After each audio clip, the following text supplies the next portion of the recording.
ജോഗ്രഫിയാണ് അടുത്ത ലെസണായിട്ട് എടുക്കാൻ പോകുന്നത്. അപ്പോൾ നമ്മളുടെ ലെസന്റെ പേര് എന്താണ്? Human resource development in India. അപ്പൊ എന്താ? മാനവ വിഭവശേഷി വികസനം ഇന്ത്യയിൽ. അപ്പൊ ഇതാണ് നിങ്ങളുടെ ടോപ്പിക് എന്ന് വെച്ച് കഴിഞ്ഞാല്. അപ്പൊ നമ്മൾ ആദ്യം നോക്കാൻ പോകുന്നത് പ്രൊഡക്ഷൻ എന്താന്നുള്ളതാണ്. പ്രൊഡക്ഷൻ അഥവാ ഉൽപാദനം എന്താണ്? അപ്പൊ നമുക്ക് ആവശ്യമായിട്ടുള്ള സാധനങ്ങളും സേവനങ്ങളും നമ്മൾക്ക് എത്തിച്ച് കിട്ടണേയാണ് നമ്മൾ എന്തെന്ന് പറയാ? ഉൽപാദനം എന്ന് പറയാം. അപ്പൊ എന്താ? ഗുഡ്സ് ആൻഡ് സർവീസസ്, നമുക്ക് ആവശ്യമായിട്ടുള്ള സാധനങ്ങളും സേവനങ്ങളും നമ്മളിൽ എത്തിക്കുക എന്നുള്ളതാണ് പ്രൊഡക്ഷൻ അഥവാ ഉൽപാദനം എന്നുള്ളതുകൊണ്ട് ഉദ്ദേശിക്കുന്നത്. അപ്പോ നമ്മൾ ഇനി അടുത്ത ടോപ്പിക്കിലേക്ക് കിടക്കുകയാണ്. അപ്പൊ അതെന്ന് വെച്ച് കഴിഞ്ഞാൽ എന്താണ്? മാനവ വിഭവം അഥവാ ഹ്യൂമൻ റിസോഴ്സ് എന്താണ്? ഹ്യൂമൻ റിസോഴ്സ് എന്താണ്? ഹ്യൂമൻ റിസോഴ്സ് എന്ന് പറഞ്ഞാൽ എന്താണ്? ഹ്യൂമൻ റിസോഴ്സ് അഥവാ മാനവ വിഭവം. ഒരു ഉൽപാദനത്തിന് എന്ന് വെച്ച് കഴിഞ്ഞാല് ഒത്തിരി ഘടകങ്ങളുണ്ട്, ഫാക്ടേഴ്സ് ഉണ്ട് ഒരു ഉൽപാദനത്തിന്. അപ്പൊ ആദ്യത്തേതായിട്ട് വരുന്നത് എന്ന് വെച്ച് കഴിഞ്ഞാല് നമ്മളൊരു ഉൽപാദനം നടത്തണം, നമുക്ക് ആവശ്യമായിട്ട് വേണ്ടത് എന്താണ്? ലാൻഡ് ആണ്. ഒരു സ്ഥലം വേണം ഒരു പ്രൊഡക്ഷൻ ആവശ്യമായിട്ടുള്ള ഫസ്റ്റ് ഫാക്ടർ എന്ന് പറയുന്നത് ലാൻഡ് ആണ്. പിന്നെന്താ? പണി ചെയ്യാൻ കുറെ ആൾക്കാർ വേണം, ലേബേഴ്സും ഇതൊക്കെ വേണം. പിന്നെന്താ? ഫിസിക്കൽ ക്യാപിറ്റൽ വേണം. അപ്പൊ റോ മെറ്റീരിയൽസും സാധനങ്ങളൊക്കെ വേണം. പക്ഷെ ഇതൊക്കെ ഉണ്ടെങ്കിലും ഹ്യൂമൻ ക്യാപിറ്റൽ ഇല്ലെങ്കിൽ എന്താണ്? ഈ പ്രൊഡക്ഷൻ എന്ന് പറയുന്നത് നല്ല രീതിയിൽ പോവില്ല. ഉൽപാദനം നല്ല രീതിയിലേക്ക് എത്തണമെങ്കിൽ എന്ത് വേണം? ഹ്യൂമൻ ക്യാപിറ്റൽ അഥവാ മാനവ വിഭവം വേണം. അപ്പൊ നമ്മൾ എന്താണ് ഈ മാനവ വിഭവം അഥവാ ഹ്യൂമൻ റിസോഴ്സ് എന്താണെന്നാണ് നോക്കാൻ പോകുന്നത്. നമ്മൾക്ക് ഒത്തിരി സാധനങ്ങളും സേവനങ്ങളും ഒക്കെ കിട്ടുന്നുണ്ട്. അപ്പൊ അതെങ്ങനെയാണ്? ഹ്യൂമൻ റിസോഴ്സ് ഉള്ളതുകൊണ്ടാണ്. ഒത്തിരി ആൾക്കാരുടെ അധ്വാന ശേഷി അതിന്റെ പിറകിലുണ്ട്. അപ്പോ ഹ്യൂമൻ റിസോഴ്സ് എന്ന് വെച്ച് കഴിഞ്ഞാൽ എന്താണ്? അധ്വാനിക്കാൻ കഴിവുള്ള ആൾക്കാരെ നമ്മൾ ഉൽപാദന മേഖലയിൽ ഉപയോഗപ്പെടുത്തുന്നതിനെയാണ് എന്തെന്ന് പറയാ? ഹ്യൂമൻ റിസോഴ്സ് എന്ന് പറയാ. അപ്പൊ എന്താണ് ഹ്യൂമൻ റിസോഴ്സ് അഥവാ മാനവ വിഭവം എന്ന് വെച്ച് കഴിഞ്ഞാല് അധ്വാനിക്കാൻ കഴിവുള്ള ആൾക്കാരെ ഉൽപാദന മേഖലയിൽ ഉപയോഗപ്പെടുത്തുക. അതിനെയാണ് നമ്മൾ എന്തെന്ന് പറയുക? ഹ്യൂമൻ റിസോഴ്സ് എന്ന് പറയാം. അപ്പോൾ നമ്മൾ ഇനി അടുത്തതായിട്ട് നോക്കാൻ പോകുന്നത് ഹ്യൂമൻ റിസോഴ്സ് ഡെവലപ്മെന്റ് എന്താണ് എന്നുള്ളതാണ്. ഹ്യൂമൻ റിസോഴ്സ് ഡെവലപ്മെന്റ് അഥവാ മാനവ വിഭവശേഷി വികസനം.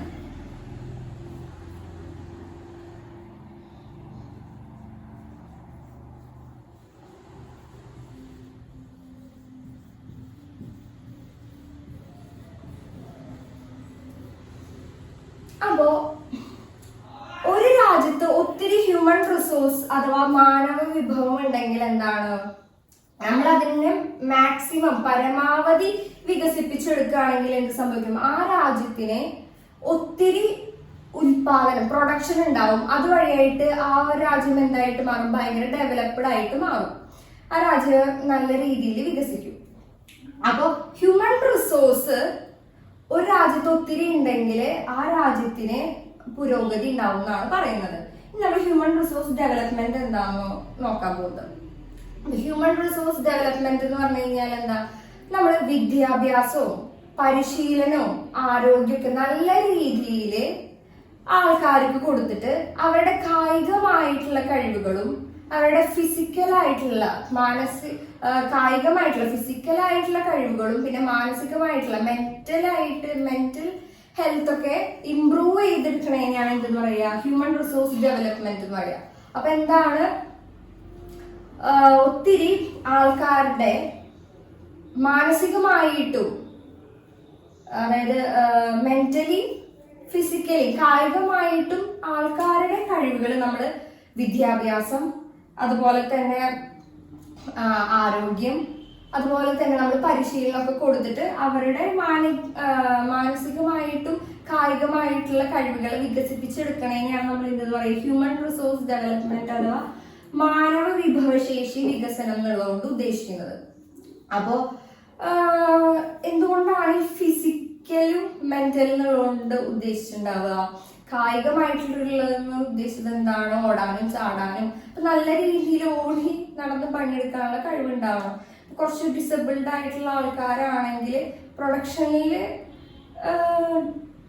അത്രയും അങ്ങോട്ട് ഇൻപുട്ട് അവർക്ക് കൊടുക്കാനായിട്ട് പറ്റില്ല. പിന്നെ മെന്റൽ ഹെൽത്തിനും ഇമ്പോർട്ടൻസ് ഉണ്ട്. എന്താണ് കുറച്ച് നമ്മൾ മെന്റലി കുറച്ച് വീക്ക് ആണെങ്കിൽ, അതായത് ഇപ്പോൾ കുറച്ച് വട്ടൊക്കെ ഉള്ള ആൾക്കാരൊക്കെ ആണെങ്കിൽ അവർക്ക് അത് പറയുന്നതിനനുസരിച്ച് കാര്യങ്ങളൊന്നും ചെയ്തെടുക്കാനായിട്ട് പറ്റില്ല. അപ്പൊ എന്താ മെന്റലി ഫിസിക്കലി ഒരാളുടെ കഴിവുകൾ കൂട്ടിയെടുക്കുക എന്നുള്ളതാണ് എന്താണ് ഹ്യൂമൻ റിസോഴ്സ് ഡെവലപ്മെന്റ് എന്നുള്ളതുകൊണ്ട് ഉദ്ദേശിക്കുന്നത്. അപ്പൊ ഒരു രാജ്യത്തില് ഒത്തിരി മാനവ വിഭവം ഹ്യൂമൻ റിസോഴ്സസ് ഉണ്ടെങ്കിൽ ആ രാജ്യത്തിൽ എന്തായിരിക്കും, ഉൽപാദനം ഒത്തിരി കൂടുതലായിരിക്കും. ഉൽപാദനം ഒത്തിരി കൂടുതലായി കഴിഞ്ഞാൽ എന്താണ് ആ രാജ്യത്തിന്റെ പുരോഗതി, ആ രാജ്യത്തിനൊരു പുരോഗതി ഉണ്ടാവും.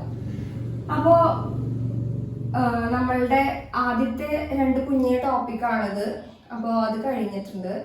ഇനി നമ്മുടെ അടുത്ത ടോപ്പിക്കിലേക്ക് കിടക്കുകയാണ്. അപ്പോൾ ഈ പോയിന്റ്സ് ഒന്ന് നോക്കുക.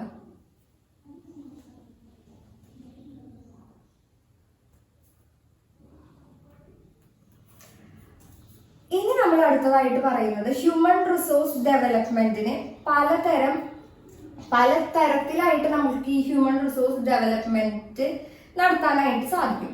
അപ്പൊ ആദ്യത്തേതായിട്ട് പറയണത് എന്ന് വെച്ച് കഴിഞ്ഞാല് ഒരു വ്യക്തിക്ക് സ്വയം അയാളുടെ കഴിവുകൾ ഡെവലപ്പ് ചെയ്യാനായിട്ട് പറ്റും, വികസിപ്പിച്ചെടുക്കാനായിട്ട് പറ്റും. അപ്പൊ അതാണ് വ്യക്തി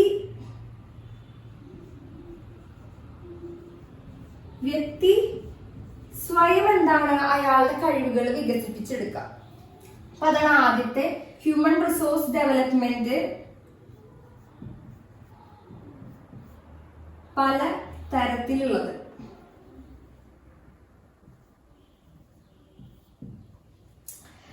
രണ്ടാമതായിട്ട് പറയുന്നത് എന്താണെന്ന് വെച്ച് കഴിഞ്ഞാല് ആൾക്കാരുടെ കഴിവുകൾ വികസിപ്പിച്ചെടുക്കാനുള്ള ഒരു സാഹചര്യം ആര് കൊടുക്കേണ്ടതാണ് പറയുന്നത്, നമ്മുടെ കുടുംബങ്ങൾ കൊടുക്കുന്നുണ്ട്. അപ്പൊ രണ്ടാമതായിട്ട് പറയുന്നത് വെച്ചാൽ കുടുംബം എന്താണ് ആൾക്കാരുടെ കഴിവുകൾ വികസിപ്പിച്ചെടുക്കാനുള്ള ഒരു സാഹചര്യം ഒരുക്കി കൊടുക്കുന്നുണ്ടെന്നാണ് പറയുന്നത്. അപ്പൊ സാഹചര്യം. മൂന്നാമതായിട്ട് പറയുന്നത് എന്താണെന്ന് വെച്ച് കഴിഞ്ഞാൽ ഒത്തിരി ഇൻസ്റ്റിറ്റ്യൂഷനും സ്ഥാപനങ്ങളും കാര്യങ്ങളും ഒക്കെ ഉണ്ട്. അപ്പൊ അവരെന്താണ് ട്രെയിനിങ് കൊടുക്കുന്നത് വഴിയായിട്ട് ആൾക്കാരുടെ കഴിവുകൾ വികസിപ്പിച്ചെടുക്കാനായിട്ട് പറ്റും. അപ്പൊ എന്താണ് സ്ഥാപനങ്ങള്.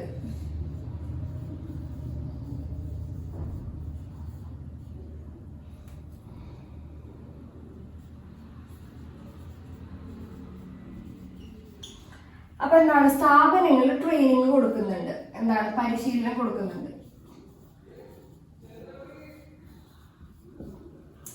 അപ്പൊ സ്ഥാപനങ്ങള് ഒത്തിരി പരിശീലനം കൊടുക്കുന്നത് വഴിയായിട്ട് ആൾക്കാരുടെ കഴിവുകൾ വികസിപ്പിച്ചെടുക്കാനായിട്ട് സാധിക്കും. ഈ നാലാമതായിട്ട് പറയുന്നത് എന്താണ് രാജ്യം. ഓരോ രാജ്യം എന്താണ് അവിടെ ജീവിക്കുന്ന ആൾക്കാർക്ക് അവരുടെ കഴിവുകൾ വികസിപ്പിച്ചെടുക്കാനുള്ള സൗകര്യങ്ങൾ ഒരുക്കി കൊടുക്കും. അപ്പോ ഹ്യൂമൻ റിസോഴ്സ് ഡെവലപ്മെന്റ് അഥവാ മാനവ വിഭവശേഷി വികസനം 4 തരത്തിലായിട്ടാണ് നടക്കുക. ഒന്നെന്ന് വെച്ച് കഴിഞ്ഞാൽ എന്താണ് ഒരു വ്യക്തി സ്വയം അയാളുടെ കഴിവുകൾ വികസിപ്പിച്ചെടുക്കുന്നു. രണ്ടാമതായിട്ട് പറയുന്നത് എന്താണ് കുടുംബം എന്താണ് ആൾക്കാരുടെ കഴിവുകൾ വികസിപ്പിച്ചെടുക്കാനുള്ള ഒരു സാഹചര്യം ഒരുക്കി കൊടുക്കുന്നു. മൂന്നാമതായിട്ട് പറയുന്നത് എന്താണെന്ന് വെച്ച് കഴിഞ്ഞാല് സ്ഥാപനങ്ങളിൽ ട്രെയിനിങ്ങും കാര്യങ്ങളും പരിശീലനങ്ങളൊക്കെ നടക്കും. അതുവഴിയായിട്ട് ഒരു വ്യക്തിക്ക് ആ വ്യക്തിയുടെ ഹ്യൂമൻ റിസോഴ്സ് കഴിവുകളും കാര്യങ്ങളൊക്കെ വികസിപ്പിച്ചെടുക്കാനായിട്ട് പറ്റും. പിന്നെ നാലാമതായിട്ട് പറയുന്നത് എന്താണെന്ന് വെച്ച് കഴിഞ്ഞാൽ ഒരു രാജ്യം എന്താണ് ആ രാജ്യത്തിലുള്ള ആൾക്കാർക്ക് അവരുടെ കഴിവുകൾ വികസിപ്പിച്ചെടുക്കാനുള്ള സൗകര്യങ്ങളും കാര്യങ്ങളും നടത്തി കൊടുക്കും. അപ്പോ ഈ പോയിന്റ്സ് ഒക്കെ ഒന്ന് നോക്കുക. അപ്പൊ നമ്മുടെ അടുത്ത ടോപ്പിക് എന്നുള്ളത് ഫീച്ചേഴ്സ് ഓഫ് ഹ്യൂമൻ റിസോഴ്സ്, മാനവ വിഭവത്തിന്റെ സവിശേഷതകളാണ്. അപ്പൊ മാനവ വിഭവത്തിന്റെ സവിശേഷതകൾ നമുക്ക് 2ആയിട്ട് തരംതിരിക്കാം. ഒന്നെന്ന് വെച്ച് കഴിഞ്ഞാൽ ക്വാണ്ടിറ്റേറ്റീവും ഒന്നെന്ന് വെച്ച് കഴിഞ്ഞാൽ ക്വാളിറ്റേറ്റീവും. അപ്പൊ ക്വാണ്ടിറ്റേറ്റീവ് എന്ന് പറഞ്ഞു കഴിഞ്ഞാൽ എന്താ ഗണപരമായിട്ടുള്ളത്. അപ്പൊ എന്താ നമുക്ക് എണ്ണൊക്കെ ആണ് ഇതിൽ പറയണത്, ഇത്ര പോപ്പുലേഷൻ ഇത്ര എണ്ണത്തിൽ പറയുന്ന കാര്യങ്ങളാണ് ഗണപരമായിട്ട് അഥവാ ക്വാണ്ടിറ്റേറ്റീവ് എന്നുള്ളൊരു സെക്ഷനിൽ വരുന്നത്. ക്വാളിറ്റേറ്റീവ് എന്ന് പറഞ്ഞാൽ ക്വാളിറ്റീസ് ഗുണങ്ങളാണ് പറയുന്നത്. അപ്പോൾ നമ്മൾ ഇന്നെന്ന് വെച്ച് കഴിഞ്ഞാൽ ഈ ക്വാണ്ടിറ്റേറ്റീവ് ഗണപരമായിട്ടുള്ള ഫീച്ചേഴ്സ് മാത്രമാണ് ഡിസ്കസ് ചെയ്യാൻ പോകുന്നത്. അടുത്തത് എന്ന് വെച്ച് കഴിഞ്ഞാൽ നെക്സ്റ്റ് ക്ലാസ്സിലാണ്.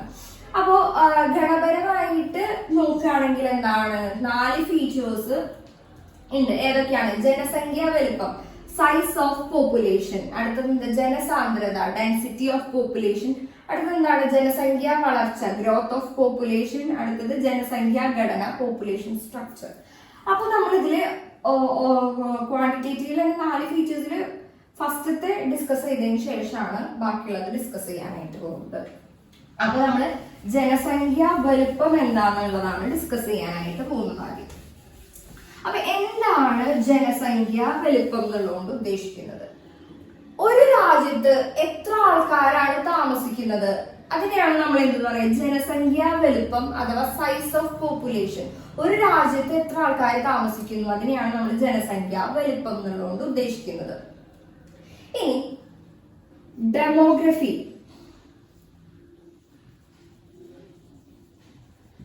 ഡെമോഗ്രഫി അഥവാ ജനസംഖ്യാശാസ്ത്രം. അപ്പൊ എന്താണ്? ഒരു രാജ്യത്ത് ഒത്തിരി ആൾക്കാർ താമസിക്കുന്നുണ്ടായിരിക്കും. അപ്പോ ആ ജനസംഖ്യ എത്രയാണ്, ആ ജനസംഖ്യയിൽ വരുന്ന വ്യത്യാസം എന്തൊക്കെയാണ്, ഇതിനെ കുറിച്ച് പഠിക്കുന്ന സോഷ്യൽ സയൻസിലെ സാമൂഹ്യ ശാസ്ത്രത്തിലെ ഒരു ശാഖയെയാണ് നമ്മൾ എന്തെന്ന് പറയാം? ഡെമോഗ്രഫി അഥവാ ജനസംഖ്യാ ശാസ്ത്രം എന്ന് പറയാം. അപ്പൊ എന്താണ് ജനസംഖ്യയിൽ വരുന്ന വ്യത്യാസം, അതിനൊക്കെ കുറിച്ച് പഠിക്കുന്ന സോഷ്യൽ സയൻസിലെ സാമൂഹ്യ ശാസ്ത്രത്തിലെ ഒരു ബ്രാഞ്ച്, ഒരു ശാഖയാണ് എന്തെന്ന് പറയുന്നത്? ഡെമോഗ്രഫി അഥവാ ജനസംഖ്യാ ശാസ്ത്രം എന്നുള്ളതുകൊണ്ട് ഉദ്ദേശിക്കുന്നത്. ഇനി നമ്മൾ ഡിസ്കസ് ചെയ്യാനായിട്ട് പോകുന്നത് പോപ്പുലേഷൻ സെൻസസ് എന്താണെന്നുള്ളതാണ്.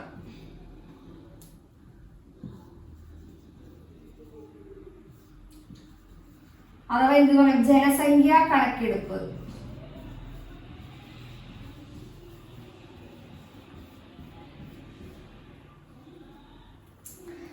അപ്പോ ഇത് സംഭവം ജനസംഖ്യാ കണക്കെടുപ്പ് അഥവാ പോപ്പുലേഷൻ സെൻസസ് എന്താണെന്ന് നമുക്കറിയാം. അപ്പൊ എന്താണ്? നമ്മളുടെ വീട്ടിൽ കുറെ കൊല്ലത്തിന് ശേഷത്തെ ആൾക്കാർ വരും. എന്താണ്? വീട്ടിൽ എത്ര ആൾക്കാർ താമസിക്കുന്നുണ്ട്, എത്ര അവരുടെ സെക്സ് ചോദിക്കും, അതായത് എത്ര ആണുങ്ങളാണ് എത്ര സ്ത്രീകളാണ് ഉള്ളത്, അവരുടെ ജോലിയും കാര്യങ്ങളൊക്കെ ചോദിക്കും. അപ്പൊ അങ്ങനെ 10 വർഷത്തില് ഒരിക്കൽ നടക്കുന്ന ഈ ഒരു കണക്കെടുപ്പാണ് ജനസംഖ്യാ കണക്കെടുപ്പ് അഥവാ പോപ്പുലേഷൻ സെൻസസ് എന്നുള്ളതുകൊണ്ട് ഉദ്ദേശിക്കുന്നത്.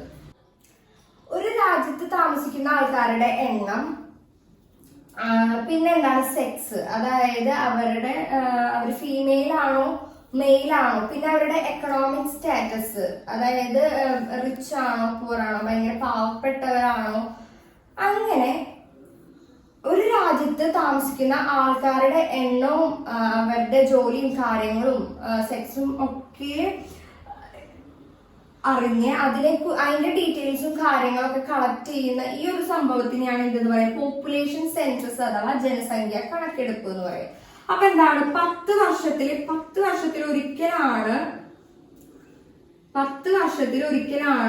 പോപ്പുലേഷൻ സെൻസസ് അഥവാ ജനസംഖ്യ കണക്കെടുപ്പ് നടക്കുക. അപ്പൊ 10 വർഷത്തിൽ ഒരിക്കൽ ആണ് നടക്കുക. അപ്പൊ പോപ്പുലേഷൻ സെൻസസ് എന്ന് പറഞ്ഞു കഴിഞ്ഞാൽ എന്താ? ഒരു രാജ്യത്തിൽ താമസിക്കുന്ന ആൾക്കാരുടെ എണ്ണം, അവരുടെ സെക്സ്, അവരുടെ എക്കണോമിക് സ്റ്റാറ്റസ്, പാവപ്പെട്ടവരാണോ നല്ല കാശുള്ള ആൾക്കാരാണോ, അങ്ങനെ ഓരോ ഡീറ്റെയിൽസും കാര്യങ്ങളും കളക്ട് ചെയ്യുന്നതിനെയാണ് എന്തെന്ന് പറയാ? പോപ്പുലേഷൻ സെൻസസ് അഥവാ ജനസംഖ്യ കണക്കെടുപ്പ് എന്ന് പറയുക. അപ്പൊ 10 വർഷത്തിൽ ഒരിക്കലാണ് നടക്കുക. അപ്പൊ ലാസ്റ്റ് ആയിട്ട് നടന്നത് എപ്പോഴായിരുന്നു എന്ന് വെച്ച് കഴിഞ്ഞാല് 2011 മാർച്ചിലാണ് ലാസ്റ്റ് ആയിട്ട് ഈ ഒരു സംഭവം നടന്നത്. അപ്പൊ ജനസംഖ്യ കണക്കെടുപ്പ് ലാസ്റ്റ് ആയിട്ട് നടന്നത് 2011 മാർച്ചിലാണ്. ഇനി നമ്മൾ നോക്കാൻ പോകുന്നത് ആ വർഷത്തെ കണക്കെടുപ്പ് പ്രകാരം നമ്മളുടെ രാജ്യത്തില് എത്ര ആൾക്കാരുണ്ടായിരുന്നു എന്നുള്ളതാണ്. അപ്പൊ 121.02 കോടി ജനങ്ങളാണ് നമ്മളുടെ ഇന്ത്യയിൽ താമസിക്കുന്നത്. അപ്പൊ ലാസ്റ്റ് നടന്ന പോപ്പുലേഷൻ സെൻസസ് പ്രകാരം നമ്മളുടെ രാജ്യത്ത് 121.02 കോടി ജനങ്ങളാണ് താമസിക്കുന്നത്. ഇനി UN കണക്ക് പ്രകാരം 2014 ലോക ജനസംഖ്യ കണക്കാക്കിയപ്പോ 724 കോടി ജനങ്ങളാണ് നമ്മളുടെ ഇന്ത്യയിൽ താമസിക്കുന്നത്.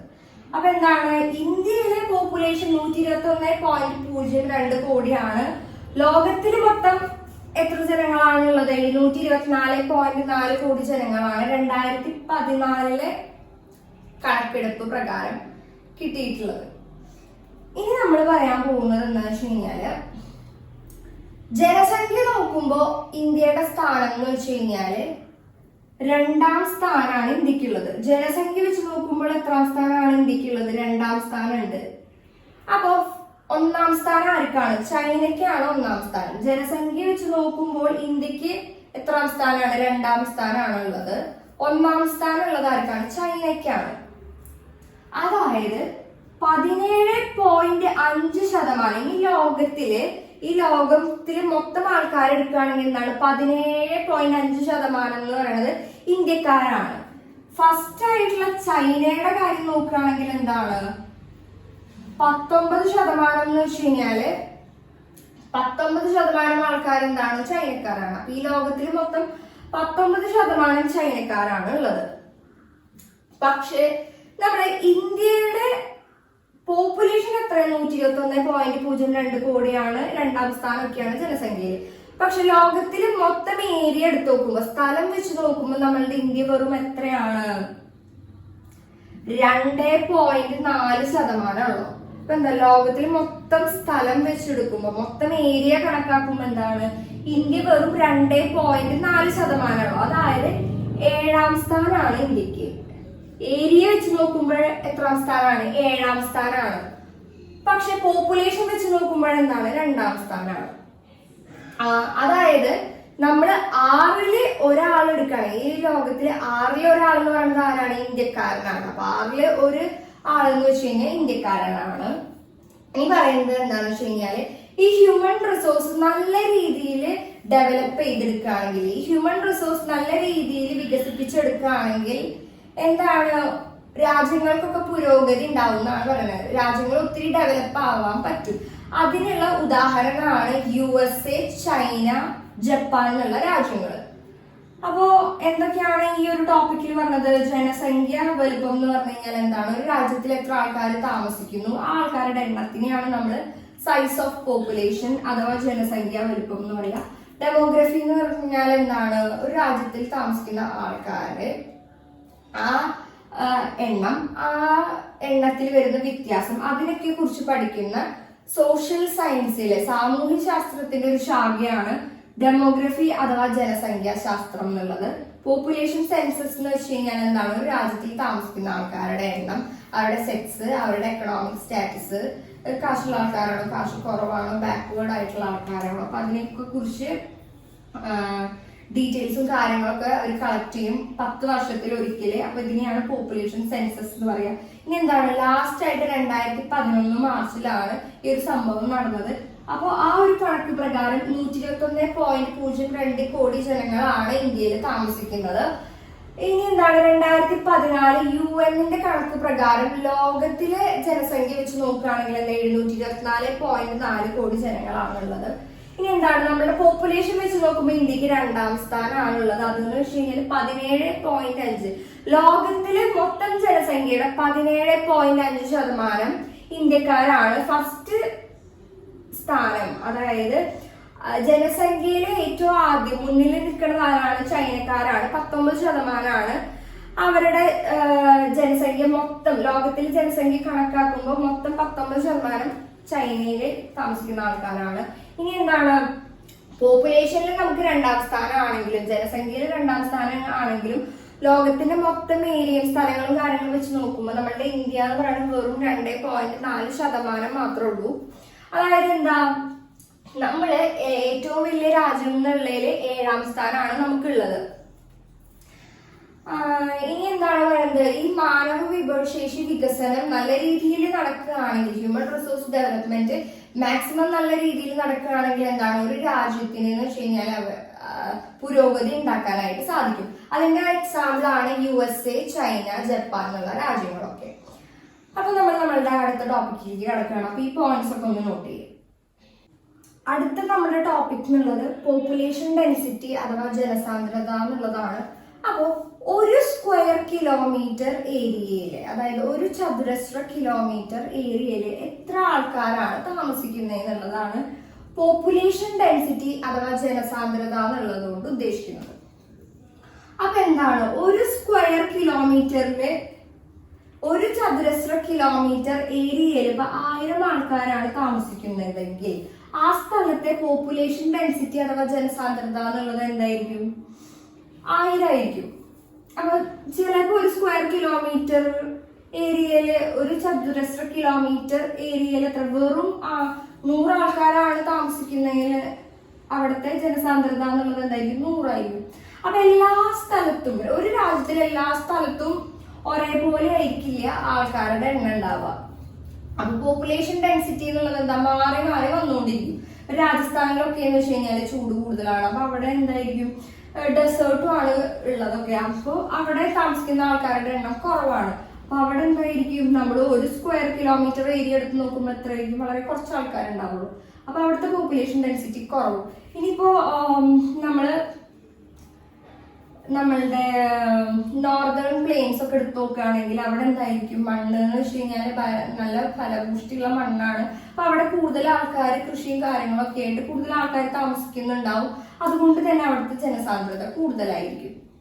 അപ്പൊ ഒരു സ്ക്വയർ കിലോമീറ്റർ ഏരിയ, ഒരു ചതുരശ്ര കിലോമീറ്റർ ഏരിയയിൽ എത്ര ആൾക്കാരാണ് താമസിക്കുന്നത്, അതിനെയാണ് നമ്മൾ എന്തെന്ന് പറയാ?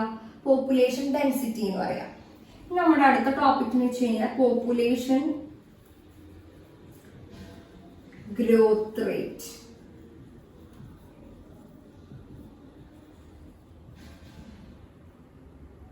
ജനസംഖ്യ വളർച്ചാ നിരക്ക്.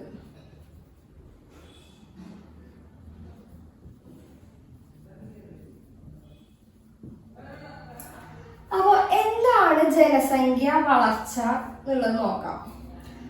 അപ്പൊ ഒരു സ്ഥലത്ത് കുറച്ച് ആൾക്കാർ താമസിക്കുന്നുണ്ട്.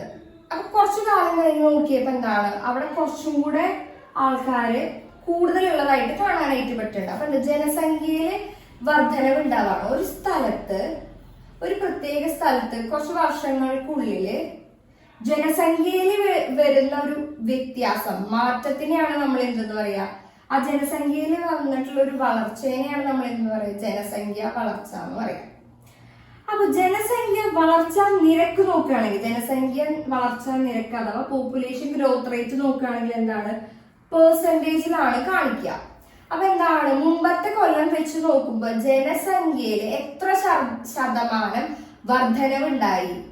അപ്പൊ മുമ്പത്തെ കൊല്ലം വെച്ച് നോക്കുമ്പോൾ ജനസംഖ്യയിൽ എത്ര ശതമാനം വളർച്ച ഉണ്ടായി, ഇൻക്രീസ് ഉണ്ടായി? അതിനെയാണ് നമ്മൾ എന്തെന്ന് പറയാ? ജനസംഖ്യ വളർച്ചാ നിരക്ക് എന്നുള്ളതുകൊണ്ട് ഉദ്ദേശിക്കുന്നത്. ഇനി നമ്മൾ നോക്കുകയാണെങ്കിൽ 1971 ശേഷം ജനസംഖ്യ വളർച്ചാ നിരക്ക് എന്ന് വെച്ച് കഴിഞ്ഞാൽ ഭയങ്കരമായിട്ട് കുറവായിട്ടാണ് കാണുന്നത്.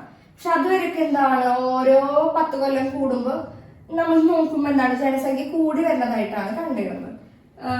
പിന്നീട് ജനസംഖ്യ വളർച്ചാ നിരക്ക് എന്ന് വെച്ച് കഴിഞ്ഞാൽ കൂടുതലായിട്ടാണ് കണ്ടിരുന്നത്.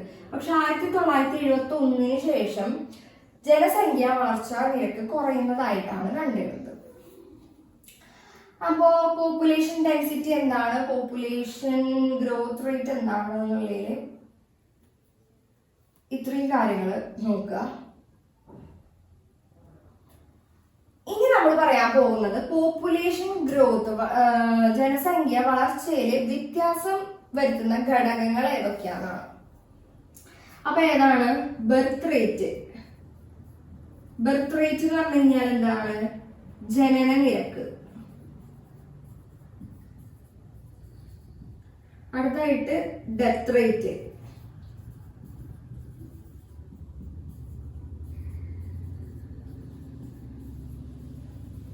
മരണനിരക്ക്. അടുത്തത് മൈഗ്രേഷൻ.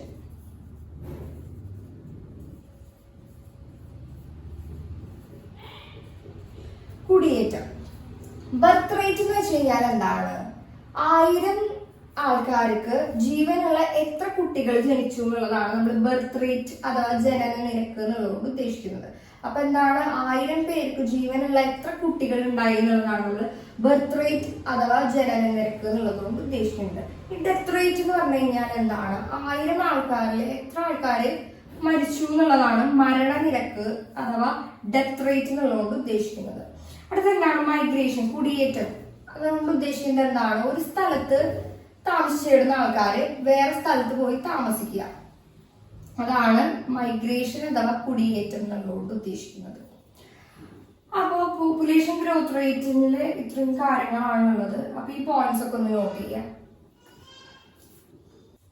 അപ്പൊ അടുത്ത ടോപ്പിക് എന്ന് വെച്ച് കഴിഞ്ഞാൽ പോപ്പുലേഷൻ സ്ട്രക്ചർ അഥവാ ജനസംഖ്യ ഘടന എന്നുള്ളതാണ്. അതിൽ പറയുന്നത് എന്താ വെച്ചാൽ ഒരു രാജ്യത്തിൽ എന്താണ് പല പ്രായത്തിലുള്ള ആൾക്കാരുണ്ടായിരിക്കും. അപ്പൊ പ്രായത്തിനനുസരിച്ചിട്ട് ആൾക്കാരെ 3 തരമായിട്ടാണ് പറയുന്നത്. 0 തൊട്ട് 14 വയസ്സുള്ള ആൾക്കാർ ഒരു ഗ്രൂപ്പ്, 15 തൊട്ട് 59 വയസ്സുള്ള ആൾക്കാർ ഒരു ഗ്രൂപ്പ്, 60 വയസ്സിന് മുകളിലുള്ള ആൾക്കാർ ഒരു ഗ്രൂപ്പ്. അപ്പൊ എന്താണ്, 0 തൊട്ട് 14 വയസ്സ് ഒരു ഗ്രൂപ്പ്, 15 തൊട്ട് 59 വയസ്സ് ഒരു ഗ്രൂപ്പ്, 60 വയസ്സിന് മുകളിലുള്ള ആൾക്കാർ ഒരു ഗ്രൂപ്പ്. അപ്പൊ എന്താ, പ്രായത്തിനനുസരിച്ചിട്ട് ഒരു രാജ്യത്തിലുള്ള ആൾക്കാരെ 3 തരത്തിലാണ് നമ്മൾ ക്ലാസിഫൈ ചെയ്തെടുക്കുന്നത്. ഇനി പറയുന്നത് ഓരോ ഗ്രൂപ്പും ആ രാജ്യത്തിലുള്ള മൊത്തം ജനസംഖ്യയും തമ്മിലുള്ള അനുപാതം അഥവാ റേഷ്യോനെയാണ് നമ്മൾ എന്തെന്ന് പറയാ, പ്രായഘടന അഥവാ എന്തെന്ന് പറയും, ഏജ് സ്ട്രക്ചർ. അപ്പൊ എന്താണ്, ഓരോ ഗ്രൂപ്പുകളായി തിരിച്ചിട്ടില്ലേ, ആ ഓരോ ഗ്രൂപ്പും ആ രാജ്യത്തിലുള്ള മൊത്തം ജനസംഖ്യയുടെ അനുപാതം അഥവാ റേഷ്യോനെയാണ് നമ്മൾ എന്തെന്ന് പറയുക, പ്രായഘടന അഥവാ ഏജ് സ്ട്രക്ചർ എന്നുള്ളതുകൊണ്ട് ഉദ്ദേശിക്കുക. ഇനി എന്താണ് ഈ 15 തൊട്ട് 59 വയസ്സിന്റെ ഉള്ളിലുള്ള ആൾക്കാരെന്ന് വെച്ച് കഴിഞ്ഞാൽ മിക്കവരും ഒന്നെങ്കിൽ ജോലി അന്വേഷിച്ച് നടക്കുന്നവരോ ജോലി ഉള്ള ആൾക്കാരോ ആയിരിക്കും. അപ്പോ ഇവരാണ് ഈ ഓരോ രാജ്യത്തിലും എന്താണ് ജോലി ചെയ്യുന്ന ആൾക്കാരെന്ന് വെച്ച് കഴിഞ്ഞാല് ഈ ഒരു വയസ്സിന്റെ ഇടയിലുള്ള ആൾക്കാരായിരിക്കും. ഈ ഒരു ആൾക്കാരെ ഡിപ്പെൻഡ് ചെയ്തിട്ടായിരിക്കും ഈ 2 കാറ്റഗറി ആൾക്കാരും ജീവിക്കുന്നുണ്ടാവുക. അപ്പൊ എന്താണ്, ഈ ഒരു കാറ്റഗറിനെ ആശ്രയിച്ചിട്ടായിരിക്കും ഈ 2 ഗ്രൂപ്പുകള് ജീവിക്കുന്നുണ്ടാവുക. 0 തൊട്ട് 14 വയസ്സെന്ന് പറയുമ്പോൾ കുട്ടികളാണ്, അപ്പൊ അവര് ജോലി ചെയ്യാനൊന്നും ആയിട്ടില്ല. 60 വയസ്സിന് മുകളിലെന്ന് വെച്ച് കഴിഞ്ഞാൽ അവരെന്താണ് പ്രായമായിട്ടുള്ളവരാണ്, അപ്പൊ അവർക്കും ജോലിക്ക് പോകാനൊന്നും ആയിട്ട് പറ്റുണ്ടാവില്ല. അപ്പൊ ഈ 2 ഗ്രൂപ്പുകളെയാണ് നമ്മൾ എന്തെന്ന് പറയാ, ഡിപ്പെൻഡന്റ് ഗ്രൂപ്പ് എന്ന് പറയാ. എന്താണ് ഡിപ്പെൻഡന്റ് ഗ്രൂപ്പ് എന്ന് പറയാ, അഥവാ ആശ്രയത്വ വിഭാഗം. എന്താണ് ഡിപ്പെൻഡന്റ് ഗ്രൂപ്പ് അഥവാ ആശ്രയത്വ വിഭാഗം? 0 തൊട്ട് 14 വയസ്സും 60 വയസ്സിന് മുകളിലുള്ള ആൾക്കാർ. ഇനി ഈ ജോലി ചെയ്യുന്ന ആൾക്കാരെ എന്ന് പറയുന്നത് 15 to 59 ആണെന്ന് പറഞ്ഞു. ഇനി ഈ ഒരു വിഭാഗം ആൾക്കാരും ലോകത്തിലെ മീൻസ് ഒരു രാജ്യത്തിലുള്ള മൊത്തം ജനസംഖ്യയുടെ റേഷ്യോ, അതിനെയാണ് നമ്മൾ എന്തെന്ന് പറയാ, ലേബർ ഫോഴ്സ് പാർട്ടിസിപ്പേഷൻ റേറ്റ്.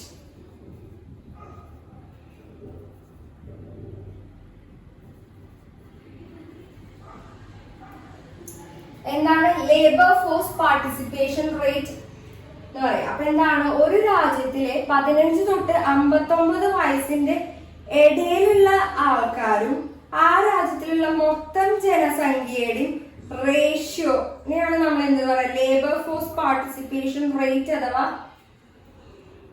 തൊഴിൽ പങ്കാളിത്ത നിരക്ക് എന്ന് പറയാം.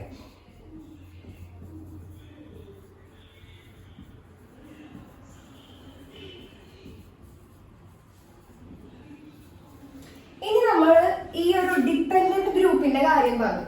അപ്പൊ ഈ ഒരു ആശ്രയത്വ വിഭാഗത്തിലുള്ള ആൾക്കാരും ആ രാജ്യത്തിലുള്ള മൊത്തം ജനസംഖ്യയുടെ ഒരു അനുപാതം അഥവാ റേഷ്യോനെയാണ് നമ്മൾ എന്തെന്ന് പറയാ,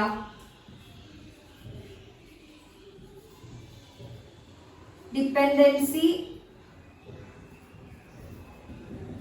റേഷ്യോ എന്ന് പറയാം. അപ്പൊ എന്താണ്, ഒരു രാജ്യത്തിലുള്ള ഡിപ്പെൻഡന്റ് ഗ്രൂപ്പിലുള്ള ആൾക്കാരും ആ രാജ്യത്തിലുള്ള മൊത്തം ജനസംഖ്യയുടെയും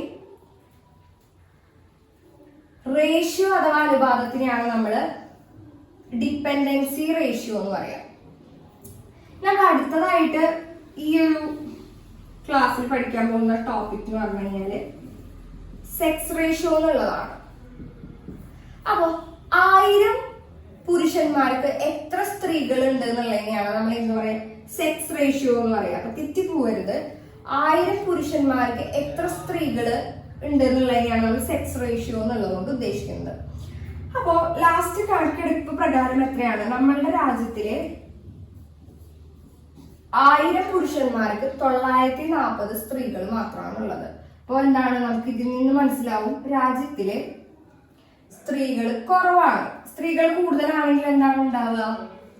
1110:1000 ഈ ഒരു 1000-നേക്കാളും കൂടുതലായിരിക്കും ഈ ഒരു സ്ത്രീകളുടെ എണ്ണം ഉണ്ടാവുക. ഇതിൽ നിന്ന് നമുക്ക് മനസ്സിലാക്കാം നമ്മുടെ രാജ്യത്തില് സ്ത്രീകളുടെ എണ്ണം കുറവാണ്. അപ്പൊ എന്താണ് പോപ്പുലേഷൻ സ്ട്രക്ചറിൽ ഈ ഒരു ടോപ്പിക്കിൽ നമ്മൾ നോക്കിയത്? പ്രായത്തിനനുസരിച്ച് ഒരു രാജ്യത്തിലെ ആൾക്കാര് 3 സെക്ഷൻ ആയിട്ടാണ് ഡിവൈഡ് ചെയ്തിട്ടുള്ളത്. അതില് ഓരോ ഗ്രൂപ്പും ആ രാജ്യത്തുള്ള മൊത്തം ജനസംഖ്യയും തമ്മിലുള്ള ഒരു അനുപാതമാണ് എന്തെന്ന് പറയാ ഏജ് സ്ട്രക്ചർ അഥവാ പ്രായഘടന എന്നുള്ളത് ഉദ്ദേശിക്കുന്നത്. ഇനി 15 to 59 വയസ്സുള്ള ആൾക്കാരെന്ന് വെച്ച് കഴിഞ്ഞാല് ജോലി ചെയ്യുന്നവര്, ജോലി തേടുന്ന ആൾക്കാരായിരിക്കും. അപ്പൊ അവരുടെ ആ രാജ്യത്തിലുള്ള മൊത്തം ജനസംഖ്യയുടെയും ഒരു അനുപാതം അഥവാ റേഷ്യോനെയാണ് ലേബർ ഫോഴ്സ് പാർട്ടിസിപ്പേഷൻ റേറ്റ് അഥവാ തൊഴിൽ പങ്കാളിത്ത നിരക്ക് എന്നുള്ളതുകൊണ്ട് ഉദ്ദേശിക്കുന്നത്. ഇനി എന്താണ് സെക്സ് റേഷ്യോ? 1000 പുരുഷന്മാർക്ക് എത്ര സ്ത്രീകളാണുള്ളത് അതിനെയാണ് സെക്സ് റേഷ്യോ അഥവാ സ്ത്രീ പുരുഷ അനുപാതം എന്ന് പറയുന്നത്. എന്താണ് സ്ത്രീ പുരുഷ അനുപാതം? ഇനി ഈ ഒരു ആദ്യത്തെയും ലാസ്റ്റത്തെയും ഗ്രൂപ്പിനെയാണ് നമ്മൾ എന്താ പറയുക ഡിപ്പെൻഡന്റ് ഗ്രൂപ്പ് അഥവാ ആശ്രയത്വ വിഭാഗം എന്ന് പറയുന്നത്. അപ്പൊ ആ ഒരു വിഭാഗത്തിലുള്ള ആൾക്കാർ മൊത്തം ജനസംഖ്യയും തമ്മിലുള്ള ഒരു അനുപാതത്തിനെയാണ് നമ്മൾ ഡിപ്പെൻഡൻസി റേഷ്യോ എന്നുള്ളതുകൊണ്ട് ഉദ്ദേശിക്കുന്നത്. അപ്പൊ ഇത്രയും ടോപ്പിക്സ് മാത്രമാണ് നമ്മൾ ഇന്ന് കവർ ചെയ്തിട്ടുള്ളത്. നല്ല ഈസി ആയിട്ടുള്ള ഒരു ചാപ്റ്റർ ആണ്. അപ്പോ മനസ്സിലായിട്ടുണ്ടാവും വിചാരിക്കുന്നു. അപ്പോ സംശയങ്ങളും കാര്യങ്ങളൊക്കെ ഉണ്ടെങ്കിൽ ചോദിക്കുക. അപ്പൊ നമ്മൾക്ക് അടുത്ത ക്ലാസ്സിൽ വെച്ചിട്ട് കാണാം. അപ്പൊ കുറച്ച് വിഷയം എടുക്കുന്നുള്ളൂ. അപ്പൊ അത് നല്ല മക്കളായിട്ട് പഠിച്ചു പോവുക. അപ്പൊ നമുക്ക് അടുത്ത ക്ലാസ്സിൽ വെച്ചിട്ട് കാണാം.